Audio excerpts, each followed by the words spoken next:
2027 के उत्तर प्रदेश विधानसभा चुनाव में भारतीय जनता पार्टी अपर्णा यादव को टिकट देकर चुनावी मैदान में उतार सकती है। भाजपा की तरफ से अपर्णा यादव को टिकट मिलने के पूरी तरह से चर्चे हैं। हालांकि किस सीट से अपर्णा यादव को टिकट दिया जाएगा, ये अब भी सवाल बना हुआ है। वहां दूसरी तरफ भारतीय जनता पार्टी को लेकर अपर्णा यादव ने जो माहौल बनाया है, समाजवादी पार्टी जमकर बीजेपी पर निशाना साध रही है। गोरखपुर पहुंचे आजमगढ़ के सांसद धर्मेंद्र यादव बीजेपी पर निशाना साधते हैं। वंदे मातरम के 2 अंतरे गाए जाने के मुद्दे पर बीजेपी की आलोचना करते हुए राष्ट्रभक्ति के नाम पर राजनीति करने का आरोप लगाते हैं। धर्मेंद्र यादव ने कहा, भाजपा को दूसरों को राष्ट्रभक्ति का प्रमाण पत्र देने का अधिकार नहीं है। भाजपा सरकार ने युवाओं के साथ धोखा किया है और आगामी चुनाव में युवा इसका जवाब देंगे।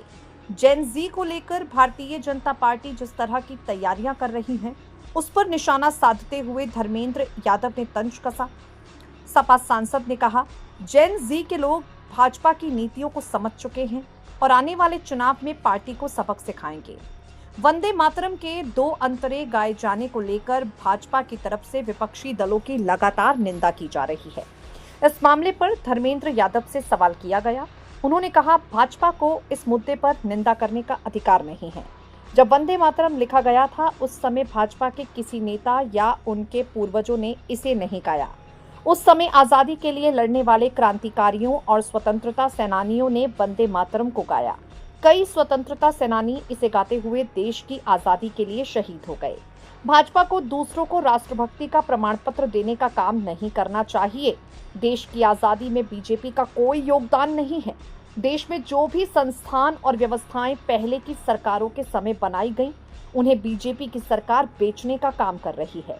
भाजपा को आजादी और राष्ट्रभक्ति के मुद्दों पर दूसरों को प्रमाण पत्र देने का अधिकार नहीं है।